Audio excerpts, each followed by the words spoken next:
कल्पना कीजिए कि हम एक बहुत पुरानी और बेहद भव्य इमारत के सामने खड़े हैं। मतलब इसके खंभे इतने ऊंचे हैं कि उन्हें देखकर ही इंसान को अपनी हैसियत बहुत छोटी लगने लगे। ऐसी इमारतें आमतौर पर सत्ता का दिखावा करने के लिए बनाई जाती थी। बिल्कुल। और इस इमारत की वास्तुकला शानदार है, लेकिन इसके मुख्य द्वार पर जो नाम की पट्टिका लगी है वो उस व्यक्ति की है जिसने कभी हम पर राज किया था। जिसने इस घर के असली मालिकों को सदियों तक हाशिए पर रखा, है ना? एकदम सही। अब एक दिन इस घर के लोग तय करते हैं कि खैर बहुत हो गया। वे उस पट्टिका तो उखाड़ फेंकते हैं और वहां अपना नाम लिख देते हैं। देखने में ये बस एक नाम का बदलाव लगता है, है ना? हाँ, सतह पर तो यही लगता है। लेकिन इसके पीछे एक बहुत गहरी मनोवैज्ञानिक उथल-पुथल है। एक एक पहचान का संकट और सत्ता को वापस छीनने की कश्मकश छिपी है। आज की हमारी इस गहन चर्चा का विषय बिल्कुल यही है। भारत में चल रही उपनिवेशीकरण यानी डीकोलोनाइजेशन और नामकरण की एक विशाल लहर। और ये लहर मतलब ये कोई छोटी मोटी घटना नहीं है। ये एक ऐसा विषय है जो केवल कुछ सड़कों, बंदरगाहों या इमारतों के नाम बदलने तक सीमित नहीं है। हाँ। अगर हम इसके मूल में जाएं तो ये हमारी पहचान, हमारे सामूहिक इतिहास और सत्ता के एक बहुत ही जटिल ताने बाने से जुड़ा हुआ है। हम ये तय करने की कोशिश कर रहे हैं कि हम खुद को किस नजरिए से देखते हैं। बिल्कुल सही कहा आपने। और आज इस विश्लेषण के लिए हमारे पास जो स्रोतों का भंडार है वो सच में बहुत विविध है। हमारे पास वास्तुशिल्प की आलोचना करने वाले लेख हैं, गुलामी की मानसिकता के मनोविज्ञान पर लिखे गए शोध पत्र हैं, और इसके साथ ही राजनीतिक बहसों के विस्तृत दस्तावेज भी मौजूद हैं, जो कि इस विषय को और भी दिलचस्प बना देते हैं। हाँ, लेकिन चर्चा में गहरे उतरने से पहले मैं एक बात स्पष्ट कर दूं। आज हम जिस विषय पर बात कर रहे हैं वो इतना ज्वलंत है कि इसने विचारकों को पूरी तरह से दो खेमों में बांट दिया है। बिल्कुल, एकदम दो ध्रुवों में। हमारे पास जो स्रोत हैं उनमें तीखे वामपंथी और दक्षिणपंथी दोनों ही तरह के राजनीतिक तर्क शामिल हैं। तो सुनने वालों को यह स्पष्ट होना चाहिए कि हमारा काम यहाँ किसी एक पक्ष का समर्थन करना नहीं है। हाँ, हम किसी पक्ष को सही या गलत नहीं ठहरा रहे हैं। बिल्कुल नहीं। हम बस एक निष्पक्ष डिकोडर की तरह ये समझने की कोशिश कर रहे हैं कि आखिर इन अलग अलग विचारधाराओं के पर्दे के पीछे चल क्या रहा है। तो चलिए इसे थोड़ा विस्तार से समझते हैं। आखिर ये पूरी प्रक्रिया, ये जो पूरा विमर्श है, ये जमीनी स्तर पर शुरू कहाँ से होता है? इसकी शुरुआत हम सबसे स्पष्ट और भौतिक रूप से दिखाई देने वाले बदलावों से कर सकते हैं। आप देखिए, राष्ट्र निर्माण या जिसे हम नेशन बिल्डिंग कहते हैं, उसमें प्रतीकों का बहुत गहरा महत्व होता है। प्रतीकों का मतलब जो चीजें हमें रोज दिखती हैं? हाँ, बिल्कुल। जब भी कोई राष्ट्र अपनी एक नई पहचान गढ़ने की कोशिश करता है तो वो सबसे पहले अपने आसपास के भौतिक स्थानों को बदलता है, क्योंकि जो चीजें हमें रोज दिखाई देती हैं वो अवचेतन रूप से हमारे दिमाग पर राज करती हैं, सबकॉन्शियसली असर डालती हैं। सही कहा। और भारत में हाल के कुछ वर्षों में प्रतीकों को बदलने की एक बहुत ही सुनियोजित मुहिम दिखाई देती है। हाँ, और स्रोतों में इसके बहुत ही दिलचस्प और ठोस उदाहरण दिए गए, जैसे दिल्ली का राष्ट्रपति भवन, जो कि सिर्फ एक इमारत नहीं है। बिल्कुल नहीं, ये सत्ता का सबसे बड़ा केंद्र है। वहां से ब्रिटिश वास्तुकार एडविन लुटियंस की मूर्ति को हटा दिया गया और उसकी जगह भारत के पहले भारतीय गवर्नर जनरल सी राजगोपालाचारी की मूर्ति स्थापित कर दी गई। और इसके अलावा दिल्ली के दिल में मौजूद राजपथ का उदाहरण भी है। अरे हाँ, राजपथ, जिसका नाम ही सत्ता का गुरूर छलकाता था, उसे बदलकर कर्तव्य पथ कर दिया गया। और इंडिया गेट को भी हम नहीं भूल सकते, जहां कभी ब्रिटिश किंग जॉर्ज पंचम की विशाल मूर्ति खड़ी हुआ करती थी, वहां अब नेताजी सुभाष चंद्र बोस की भव्य प्रतिमा स्थापित की गई है। पहले वहां एक होलोग्राम लगाया गया था, है ना? हाँ, और बाद में वहां उनकी पक्की मूर्ति स्थापित कर दी गई। यहाँ जो समझने वाली बात है वो ये है कि ये बदलाव केवल दिल्ली जैसे एक शहर तक सीमित नहीं है। मतलब ये देश भर में हो रहा है? बिल्कुल। अगर हम देश के अन्य हिस्सों की तरफ देखें तो अंडमान और निकोबार में पोर्ट ब्लेयर का नाम बदलकर श्री विजयपुरम कर दिया गया। अच्छा। हाँ, और इसी तरह समुद्री व्यापार के महत्वपूर्ण केंद्रों कांडला और कोलकाता बंदरगाहों का नाम भी बदलकर क्रमशः दीनदयाल पोर्ट और श्यामा प्रसाद मुखर्जी पोर्ट कर दिया गया है। लेकिन रुकिए, बंदरगाहों के नाम बदलने के पीछे क्या तर्क हो सकता है? मतलब सिर्फ बंदरगाह ही क्यों? ये एक बहुत अच्छा सवाल है। देखिए, बंदरगाह केवल जहाज रुकने की जगह नहीं थे। अगर हम ब्रिटिश साम्राज्य के इतिहास को खंगालें तो वे बंदरगाह ही उस साम्राज्य की नसें थीं। नसें मतलब जिनसे वो सब कुछ खींच ले जाते थे। बिल्कुल, उन्हीं नसों से भारत का सारा धन, कच्चा माल और संसाधन चूस कर बाहर ले जाया जाता था। तो उन स्थानों का नाम बदलना सीधे तौर पर उस आर्थिक शोषण के इतिहास को चुनौती देना है। बाप रे, ये तो मैंने सोचा ही नहीं था। और इसके साथ ही दशकों पुरानी एक और मांग जोर पकड़ चुकी है, बॉम्बे, कलकत्ता और मद्रास हाईकोर्ट के नामों को बदलने की मांग। हाँ, जिन्हें 1860 के दशक में महारानी विक्टोरिया के आदेश पर स्थापित किया गया था। सही कहा। अब उन्हें मुंबई, कलकत्ता और चेन्नई हाईकोर्ट करने की बात हो रही है। भारत के प्रधानमंत्री ने जो पंच प्रण का आह्वान किया है, वो 5 संकल्प, हाँ, उसमें गुलामी की मानसिकता से मुक्ति पाना एक बहुत ही मुख्य लक्ष्य है और ये सारे प्रतीकात्मक बदलाव उसी का हिस्सा है। ये सब सुन के मतलब मुझे वो घर के नवीनीकरण वाली बात याद आ रही है जो हमने शुरू में की थी। ये ऐसा है जैसे हम किसी पुराने घर को रेनोवेट कर रहे हैं। हम दरवाजे की नेम प्लेट बदल रहे हैं, कमरों का वॉलपेपर बदल रहे हैं और पुरानी तस्वीरें हटाकर नई लगा रहे हैं। लेकिन क्या सिर्फ नेम प्लेट और वॉलपेपर बदलने से घर की बुनियाद या उसकी नींव बदल जाती है? देखिए, नेम प्लेट बदलना घर की नींव तो नहीं बदलता, लेकिन ये उस घर में रहने वालों के आत्मविश्वास को जरूर बदल देता है। अच्छा, वो मनोवैज्ञानिक असर। हाँ, नए स्वतंत्र हुए देशों के लिए ये एक बहुत ही आम और जरूरी प्रक्रिया रही है। उदाहरण के लिए म्यांमार की सरकार ने ब्रिटिश काल के नाम रंगून को हटाकर यांगून कर दिया था। हाँ, यांगून, ये तो काफी मशहूर बदलाव है। ऐसा इसलिए किया जाता है ताकि देश के नागरिकों में एक राष्ट्रीय पहचान भरी जा सके और उस ब्रिटिश अतीत के बोझ को उतारा जा सके। लेकिन जब हम इस गुलामी की मानसिकता के बोझ को उतारने की बात करते हैं तो हमारे स्रोतों में चर्चा एक बहुत ही तीखे और जटिल मोड़ पर आ जाती है। वो कैसे? क्योंकि पत्थर पर नया नाम उकेरना तो आसान है, लेकिन सवाल ये उठता है कि आखिर उपनिवेशवाद या कॉलोनाइजेशन की परिभाषा क्या है? हम किस कालखंड की गुलामी की बात कर रहे हैं? ये एक बहुत बड़ा वैचारिक टकराव है। बिल्कुल। स्रोतों को पढ़ते हुए मुझे एहसास हुआ कि इस बात पर ही एक बहुत गहरी वैचारिक लड़ाई चल रही है कि भारत में गुलामी का दौर असल में कब शुरू हुआ। और यहीं पर हमें दो बिल्कुल अलग-अलग ऐतिहासिक दृष्टिकोण देखने को मिलते हैं जो एक दूसरे से सीधे टकराते हैं। हाँ, वो वामपंथी और दक्षिणपंथी वाली बात। हाँ, अगर हम न्यू लाइन्स मैगजीन और इंडिया फैक्ट्स के लेखों में दिए गए दक्षिणपंथी दृष्टिकोण का गहराई से विश्लेषण करें तो उनके अनुसार भारत में उपनिवेशवाद केवल 18वीं सदी में ब्रिटिश शासन के साथ शुरू नहीं हुआ था। अच्छा, तो उनके हिसाब से कब शुरू हुआ? वे मानते हैं कि इसकी शुरुआत 8वीं सदी में इस्लामी शासकों के भारत आगमन के साथ ही हो गई थी। इसे वे 1200 साल की गुलामी का काल कहते हैं। 1200 साल, ये तो मतलब एक बहुत बड़ा वैचारिक शिफ्ट है।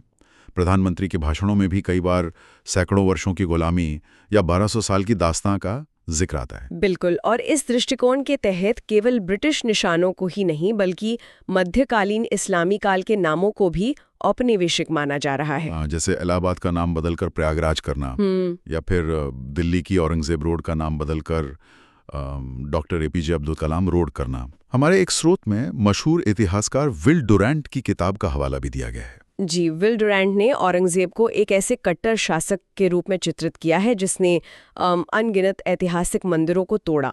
तो इस विचार के अनुसार वो कालखंड भी एक तरह का सांस्कृतिक और धार्मिक उपनिवेशवाद ही था। और मुझे लगता है कि इसी पैमाने पर टीपू सुल्तान को भी मापा जा रहा है। बिल्कुल सही।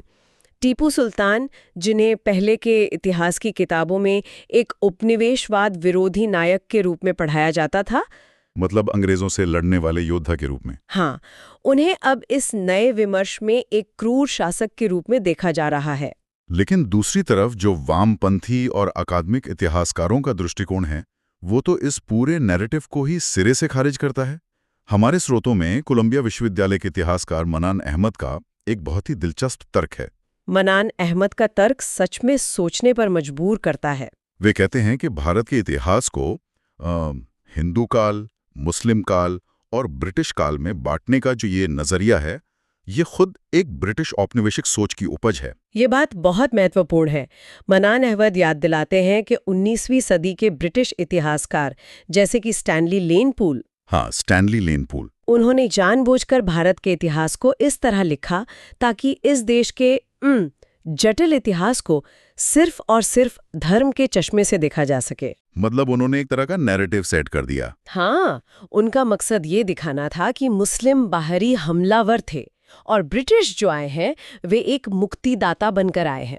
रुकिए रुकिए, मतलब आप ये कह रही हैं कि भारत के इतिहास को हिंदू और मुस्लिम कालों में बांटने का आइडिया हमारा था ही नहीं। बिल्कुल नहीं। ये अंग्रेजों की बांटो और राज करो रणनीति का एक एकेडमिक टूल था जिसे उन्होंने हमारी किताबों में डाल दिया। 100%। और वामपंथी इतिहासकारों का यही तर्क है कि अगर हम आज भी इतिहास को उसी धार्मिक विभाजन के आधार पर देख रहे हैं तो हम असल में डीकोलोनाइज नहीं हो रहे हैं, बल्कि हम अंग्रेजों के बिछाए हुए जाल में ही उलझे हुए हैं। बिल्कुल। तो इस सब का अर्थ क्या है? क्या हम खुद को डीकोलोनाइज करने के लिए उसी औपनिवेशिक चश्मे, मतलब उसी कॉलोनियल लेंस का इस्तेमाल कर रहे हैं जो अंग्रेजों ने हमें पहनाया था? यहाँ जो सबसे दिलचस्प बात है वो ये है कि ये एक बहुत ही अजीब विरोधाभास है। असल में व्यूपनिवेशीकरण का मतलब अलग-अलग लोगों के लिए बिल्कुल अलग है। कैसे? देखिए, एक पक्ष के लिए मुस्लिम काल के नामों को मिटाना और प्राचीन हिंदू नामों को वापस लाना इतिहास का सुधार है। उनके लिए ये एक ऐतिहासिक न्याय है। अपनी खोई हुई पहचान वापस पाना। हाँ, वहीं दूसरे अकादमिक पक्ष के लिए ये इतिहास को मिटाने और उसी औपनिवेशिक बांटो और राज करो की नीति को आगे बढ़ाने का प्रयास है। विडंबना ये है कि दोनों ही पक्ष ये मानते हैं कि वे देश को औपनिवेशिक मानसिकता से आजाद कर रहे हैं। ये विरोधाभास तो सच में सिर चकरा देने वाला है। मतलब नाम बदलना तो आसान है, पत्थर पर एक नया नाम उकेर दिया। हाँ, वो तो बस सतह की बात हुई। लेकिन असली सत्ता सड़कों के नामों में नहीं, बल्कि उन व्यवस्थाओं और कानूनों में बसती है जो हमारी अदालतों और दफ्तरों में चलते हैं। क्या हम उन अदृश्य बेड़ियों को तोड़ पाए हैं? यही तो अगला बड़ा कदम है। स्रोतों के अनुसार व्यवस्था और कानूनों के स्वदेशीकरण की भी एक बहुत बड़ी लहर चल रही है। और ये बदलाव महज सजावटी नहीं है, बल्कि बहुत गहरा है। सरकार ने हाल ही में ब्रिटिश काल के आपराधिक कानूनों को पूरी तरह से खत्म कर दिया है। हाँ, जैसे इंडियन पीनल कोड या आईपीसी, क्रिमिनल प्रोसीजर कोड और एविडेंस एक्ट भी। इनकी जगह अब जो नए कानून आए हैं उनके नाम पूरी तरह से हिंदी में है, जैसे भारतीय न्याय संहिता। लेकिन एक सवाल है, क्या ये सिर्फ नाम के बदलाव हैं या इनके पीछे की सोच भी बदली है? क्योंकि अंग्रेजों ने जो कानून बनाए थे उनका मुख्य उद्देश्य नागरिकों को न्याय देना तो नहीं था। बिल्कुल नहीं, उनका मकसद प्रजा को नियंत्रित करना था। हाँ, उन्हें सजा देना और डरा कर रखना था। यही इसका सबसे बड़ा वैचारिक पहलू है।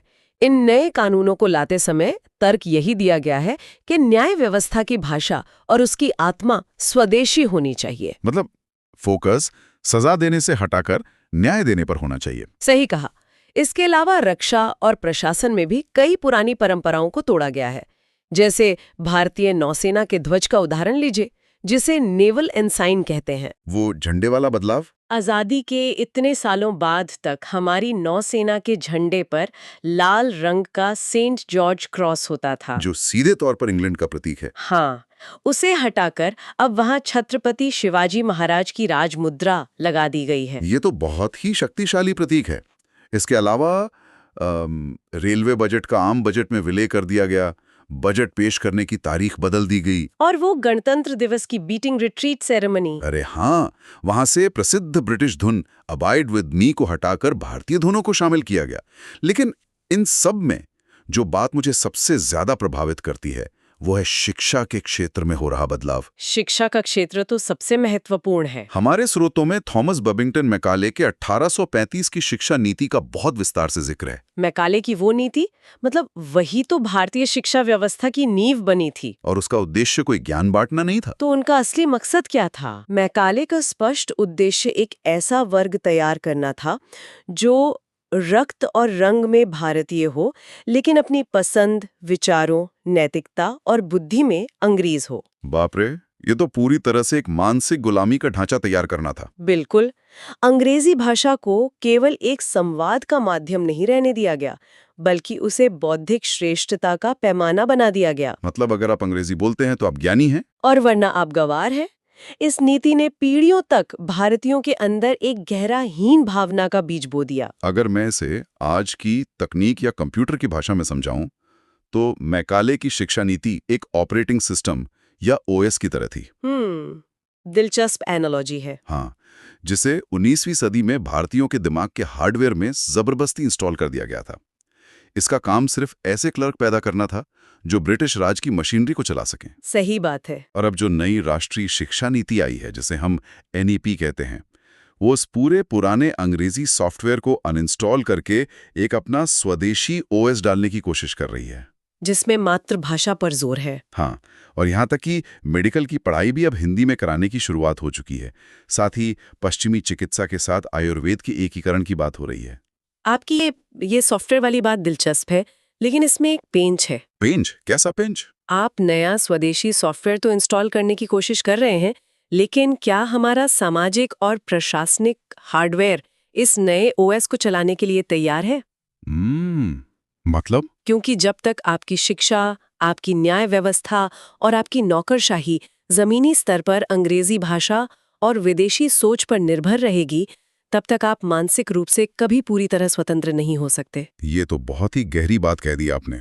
और यहीं से हम अपनी चर्चा की सबसे गहरी और अंतिम परत में प्रवेश करते हैं। बिल्कुल। हमने सड़कों के नाम बदल दिए, हमने नए कानून बना दिए, मूर्तियों को विस्थापित कर दिया, लेकिन क्या इन बाहरी ढांचों को बदलने मात्र से हमारे मन का व्यूपनिवेशीकरण हो जाता है?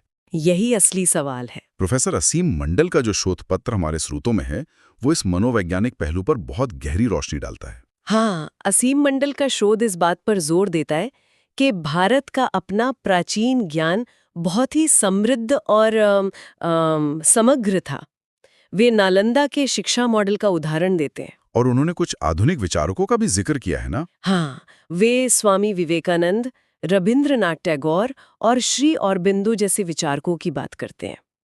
विवेकानंद ने आध्यात्मिक जागृति और अपनी जड़ों से जुड़ने पर जोर दिया था। और टैगोर ने भी तो शिक्षा के तरीके को बदलने की कोशिश की थी। बिल्कुल। टैगोर ने शांति निकेतन की स्थापना करके एक ऐसी शिक्षा प्रणाली बनाई जो 4 दीवारों में कैद नहीं थी, बल्कि प्रकृति से जुड़ी थी। उन्होंने पश्चिमी राष्ट्रवाद की उग्रता का अंधानुकरण करने की भी कड़ी आलोचना की थी। और श्री अरबिंदो ने भौतिकता और आध्यात्मिकता के संतुलन की बात की। मतलब इन सभी विचारकों का मानना था कि सच्ची आजादी सिर्फ राजनीतिक नहीं होती। हाँ, केवल सत्ता का हस्तांतरण आजादी नहीं है। ये मन की आजादी होती है, अपनी सोच को स्वतंत्र करना होता है। और इसी मानसिक स्वतंत्रता की कमी को आर्किटेक्चर लाइफ की लेखिका गीतू गंगाधर बहुत ही तीखे ढंग से सामने लाती हैं। उनकी वास्तुकला संबंधी आलोचना बहुत प्रासंगिक है। हाँ, उनका एक वाक्य मुझे बहुत गहराई तक छू गया।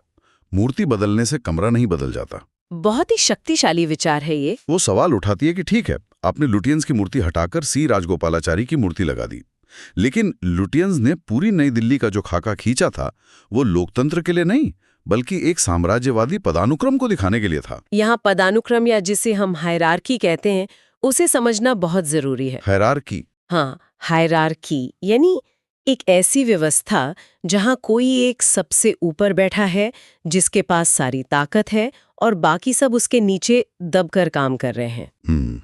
लुटियंस ने चौड़ी सड़कें और विशाल इमारतें ऐसी बनाई कि आम आदमी वहां जाकर खुद को बहुत छोटा और तुच्छ महसूस करें। जैसे हमने शुरू में भव्य इमारत की बात की थी। बिल्कुल। तो गीतू गंगाधर पूछती हैं कि क्या हमारे नए प्रशासनिक ढांचों में भी सत्ता का वही हायरार्किकल ढांचा मौजूद नहीं है? क्योंकि असली औपनिवेशिक मानसिकता तो हमारे समाज में जातिवाद, भाषा के आधार पर भेदभाव और लैंगिक असमानता में आज भी गहराई से बैठी हुई है। यहाँ बात सच में बहुत दिलचस्प हो जाती है। इमारतों के इसी संदर्भ में हमारे स्रोत में ऑक्सफोर्ड विश्वविद्यालय के ओरियल कॉलेज का एक बहुत ही शानदार उदाहरण दिया गया है। वो सेसिल रोड्स की मूर्ति वाला विवाद? हाँ, सेसिल रोड्स एक बहुत बड़े ब्रिटिश साम्राज्यवादी थे, जिन्होंने अफ्रीका में भयंकर क्रूरता की थी। छात्रों ने रोड्स मस्ट फॉल नाम से एक बड़ा आंदोलन चलाया कि रोड्स की मूर्ति गिरनी चाहिए। बिल्कुल। लेकिन कॉलेज ने मूर्ति को पूरी तरह से तोड़ने या हटाने के बजाय एक अलग ही रास्ता चुना।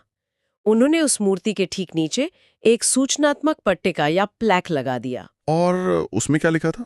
उस पट्टिका में स्पष्ट रूप से लिखा गया कि रोड्स एक प्रतिबद्ध ब्रिटिश उपनिवेशवादी थे, जिनके कार्यों की वजह से बहुत सी जानें गईं और भारी शोषण हुआ। ये तो बहुत ही अलग अप्रोच है। तो क्या ये तरीका ज्यादा बेहतर नहीं है? क्या भारत सरकार को भी राष्ट्रपति भवन से एडविन लुटियंस की मूर्ति पूरी तरह हटाने के बजाय वहां एक ऐसी ही ऐतिहासिक पट्टिका लगानी चाहिए थी? एक ऐसी पट्टिका जो वहां आने वाले हर नागरिक को ये बताती कि इस भव्य वास्तुकला के पीछे असल में एक क्रूर साम्राज्यवादी राजनीतिक एजेंडा क्या था? क्या ऐसा करने से इतिहास पर एक खुली, ईमानदार और परिपक्व बहस नहीं छिड़ती, बजाय इसके कि हम उसे पूरी तरह से नजरों से ही गायब कर दें? हाँ, अगर हम इसे बड़े परिप्रेक्ष्य से जोड़कर देखें तो यही आज के समय का सबसे बड़ा खतरा है। कैसा खतरा? असली खतरा इतिहास के साथ एक ईमानदार और आलोचनात्मक चर्चा को इतिहास के प्रदर्शन या परफॉर्मेंस ऑफ हिस्ट्री से बदल देना है। परफॉर्मेंस ऑफ हिस्ट्री से आपका क्या मतलब है? इसका मतलब है कि हम व्यूपनिवेशीकरण को केवल एक सौंदर्य परियोजना या एस्थेटिक प्रोजेक्ट बना दें। यानी हमने बस बाहर से रंगरोगन कर दिया, एक चेहरा हटाया और दूसरा लगा दिया और मान लिया कि काम पूरा हो गया। मतलब सिर्फ दिखावा। हाँ, जबकि व्यूपनिवेशीकरण एक निरंतर चलने वाली, कभी न खत्म होने वाली प्रक्रिया है। इसमें आपको अपने ही संस्थानों, अपनी शिक्षा, अपनी न्याय प्रणाली और सबसे बढ़कर अपने सामाजिक ढांचों पर लगातार सवाल उठाने पड़ते हैं। ये महज प्रतीकों को इधर से उधर करने से कहीं आगे की चीज है। बिल्कुल। ये एक बहुत ही विचारणीय बिंदु है। इस पूरी गहन चर्चा को समेटते हुए अगर हम सोचें तो इन सब बातों का इस चर्चा को सुनने वालों के दैनिक जीवन से क्या सीधा संबंध है? ये सवाल श्रोताओं को खुद से पूछना चाहिए। हाँ, क्योंकि ये केवल इतिहास या राजनीति की मोटी-मोटी किताबों का विषय नहीं है। ये इस बारे में है कि हम आज भी एक समाज के तौर पर खुद को कैसे देखते हैं। क्या हम आज भी अपनी सफलता को मापने के लिए या अपने ज्ञान को परखने के लिए पश्चिमी मानकों का इंतजार करते हैं? बहुत ही गहरी बात है ये। क्या हम अपने क्षेत्रीय ज्ञान, अपनी स्थानीय भाषाओं और अपनी जड़ों को वास्तव में सम्मान देते हैं, या फिर सिर्फ दिखावे के लिए स्वदेशी होने का दावा करते हैं? शुरुआत में हमने जो पुराने घर के नवीनीकरण की बात की थी, हाँ, क्या हम वाकई उस घर की नींव को मजबूत कर रहे हैं, या सिर्फ एक नया वॉलपेपर लगाकर ये भ्रम पाल रहे हैं कि घर नया हो गया? ये एक ऐसा सवाल है जो सुनने वालों के लिए इतिहास के एक और गहरे दर्शन के दरवाजे खोलता है। अगर हम औपनिवेशिक काल के हर एक भौतिक, भाषाई और प्रतीकात्मक निशान को पूरी तरह से मिटा देंगे, तो क्या हम उस अकल्पनीय संघर्ष को भी नहीं मिटा देंगे? संघर्ष? हाँ, उस गहरे दर्द और उस बेमिसाल लचीलेपन या रेजिलियंस की यादों को, जिसके बल पर हमारे पूर्वजों ने उस क्रूर दौर को हराया था। लचीलापन मतलब बार बार उठ खड़े होने की ताकत। बिल्कुल। अगर हम एक सैनिटाइज्ड इतिहास बनाते हैं, मतलब जिसे एकदम क्लीन कर दिया गया हो। हाँ, जिसे धोकर एकदम सफेद कर दिया गया हो, जिसमें से सारी कड़वी सच्चाइयां हटा दी गई हों, जैसे किसी गहरे घाव पर पट्टी बांधकर उसे छिपा दिया गया हो, तो क्या ऐसा बेदाग इतिहास हमें भविष्य में दोबारा वैसी ही ऐतिहासिक गलतियां करने से रोक पाएगा? ये तो मतलब सच में रोंगटे खड़े कर देने वाला विचार है। खरोंचे ही तो हमें याद दिलाती हैं कि हम कहाँ से गुजरे हैं। बिल्कुल सही कहा आपने। इतिहास के घाव सिर्फ दर्द नहीं देते, वे हमें हमारी ताकत भी याद दिलाते हैं। वे प्रमाण हैं कि हम बचे रहे, हम लड़े और हम जीते। बिल्कुल। आज की इस गहन चर्चा में शामिल होने के लिए और इस बेहद जटिल विषय की परतों को हमारे साथ खोलने के लिए सभी सुनने वालों का बहुत बहुत धन्यवाद। धन्यवाद। ये एक ऐसा विषय है जिसका कोई एक सीधा जवाब नहीं है। हम इस चर्चा को इसी अंतिम और गहरे विचार के साथ छोड़ रहे हैं कि क्या इतिहास को मिटाकर भविष्य को बेहतर बनाया जा सकता है, या फिर उस इतिहास की हर कड़वी सच्चाई को समझकर और उससे सीखकर। इस पर विचार जरूर कीजिएगा। अगली गहन चर्चा में फिर मुलाकात होगी।